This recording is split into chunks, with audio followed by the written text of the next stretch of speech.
Game number 71 for the Boston Celtics, and they're back at TD Garden to take on Russell Westbrook, Paul George, Carmelo Anthony, and the Oklahoma City Thunder. Joseph Pavone here for CLNS Media. I'm joined by another member of the CLNS Media crew. Mr. Jimmy Toscano is back to break down this matchup and catch up on some C's talk. What's up, Jimmy? Yeah, what up, brother? I'm excited for the game. I think like most of us here. I think this might be a nail biter. You know, we may not see the same thing we saw against the New Orleans Pelicans. I'm hoping it's a nail biter, but I mean, geez, every time I look up, there's another player in the emergency room, so I don't know what to expect. Well, yeah. With that being said, the C's have dropped 3 of their last 4, and it doesn't get any easier tonight against the Thunder, a team that's riding high on a 6-game winning streak and fighting for a top 3 spot in the Western Conference. But Jimmy, in your opinion, what's it going to take from the Celtics to top the Thunder tonight and bounce back from that loss against the Pelicans?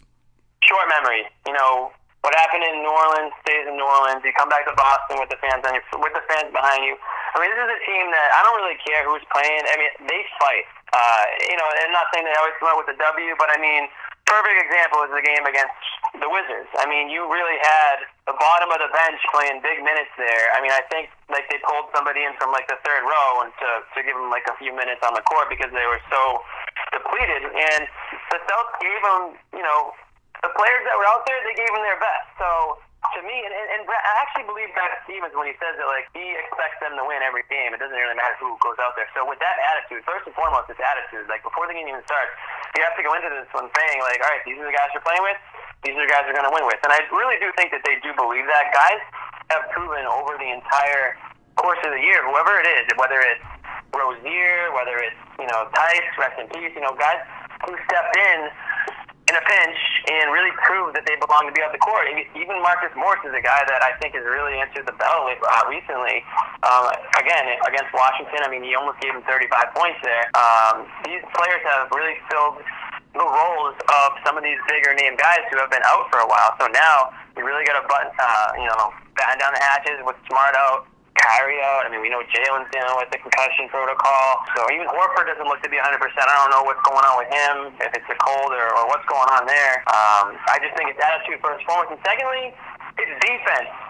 I say this all the time. Like the Celtics, if they get into a game where it's like 125 to 120, like that's not really what you want to see from them. Like they got to be winning those games, the games in the trenches, the games that it's like 98 to 93. Like those are the games I think they want to be in. Those are the games that Brad Stevens wants to see. Those are the scores because he knows that his team is one of the best defensive teams in the NBA. So on a night where they allow teams to go off for 110 or whatever it is, I think that's pretty disappointing to him and to the players it should be as well because they've shown that when they really put in that effort, they can shut down anything. With so much movement going on in the Western Conference playoff picture, one of the teams that's been trending up, and one of the teams that I had initially finishing the top 4 is the Oklahoma City Thunder. I mean, it feels weird calling them a sleeper pick, but with all the talk surrounding the Warriors and the Rockets, as the only 2 teams that are destined to come out of the Western Conference and head into the NBA Finals, I think that the Thunder are a team that can give both teams a run for their money. Where do you fall in this conversation? How far do you think the Thunder can go in your estimation? Well, Russell Westbrook, I think is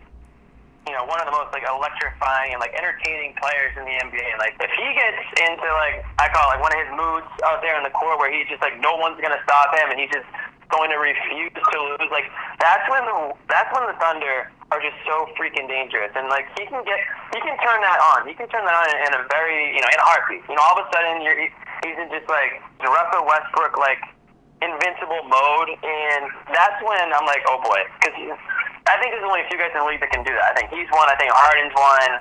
Kyrie at times is, but I think to a lesser extent, and obviously LeBron. Guys like that, when they can just change the game by themselves. Russell Westbrook is that player, and I knew that it would take a little bit of. I think there'd be some growing pains. It'd take a little bit of time for somebody like Carmelo to come in there and fit, and even a guy like George. I mean, obviously these guys are super, super talented, but it's just not so easy. I think Celtics fans maybe are a little spoiled by the fact when KG, Ray, and Paul got together, it was just so seamless. That's just not the case most times, and I think that's what you saw in Oklahoma City. And now these players are starting to come around, and they're starting to play with each other, and not just 3 separate superstars. They're 3 superstars that are starting to realize how they can mesh and how they can win games, which is the most important thing. So you look at them, and yeah, they're in the I think they're the 4th seed right now. They're kind of floating around 3, 4, 5, 6. I guess I guess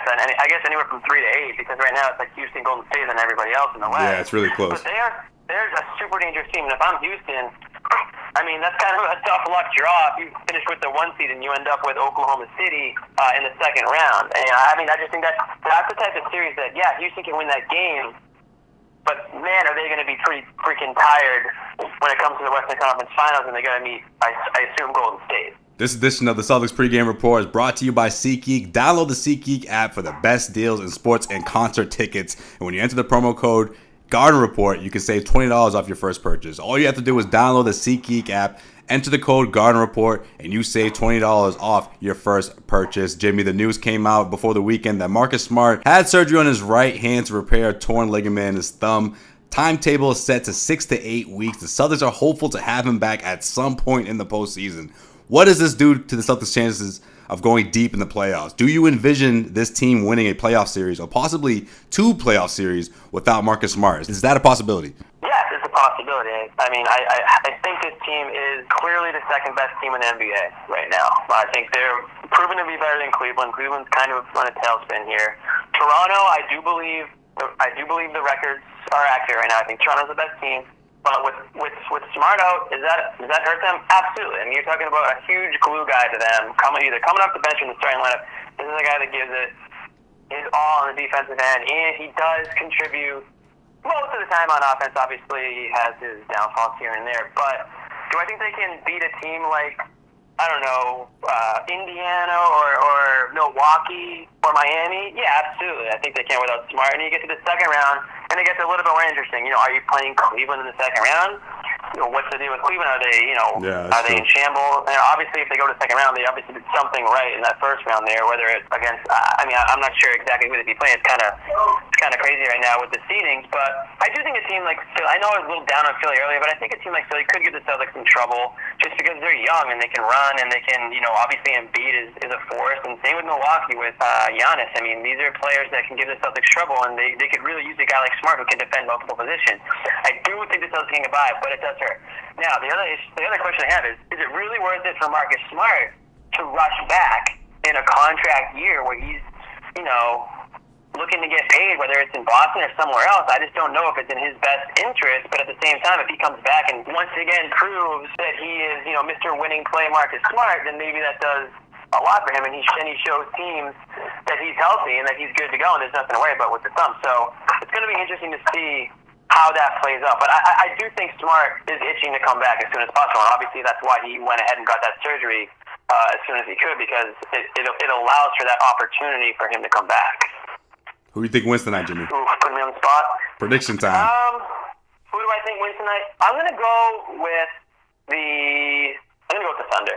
I'm sorry, I'm gonna go with the Thunder. I think it's gonna be close. I think it's gonna be like down on the wire. But when it comes down to it, if you don't have Kyrie, if you don't have Horford playing at the level he can play at, you don't really have that go-to guy down the stretch. And there's just too many vets on this Oklahoma City Thunder team where I just think a guy like Westbrook or Paul, when it comes down to it in a close game, I think one of those guys seals the deal for them, and a tight one. We'll say, it could be a three-point game. All right, you heard it here first. 3-point loss from the Celtics. Another loss from the Celtics. Coming from Jimmy Toscano. Hey, Jimmy, what are you doing over there? You cooking or something? You getting down in the kitchen over there? Hearing a lot of noise. I gotta make sure I keep my cooking game strong, because you just never know when you're gonna get that first date, and they expect you to have something ready to go, and you're sitting there cooking easy back like that's not gonna fly. So you gotta keep it still sharp. You gotta get the reps in, right? You gotta make sure that meal is on point by the time that lady comes over. I got you. Exactly. And this is practice that I can get behind. Like some people like Allen Iverson might not be about that practice, but when you can really enjoy the product during the practice reps, that's what it comes down to. That's what it's all about, definitely. All right, he is Jimmy Toscano. Follow him on Twitter at Jimmy_Toscano. You can check him out on the Garden Report right after the game tonight. Celtics and Thunder. Jimmy Toscano, CLNS Media. Jimmy, I'll talk to you soon, man. I'll see you tonight.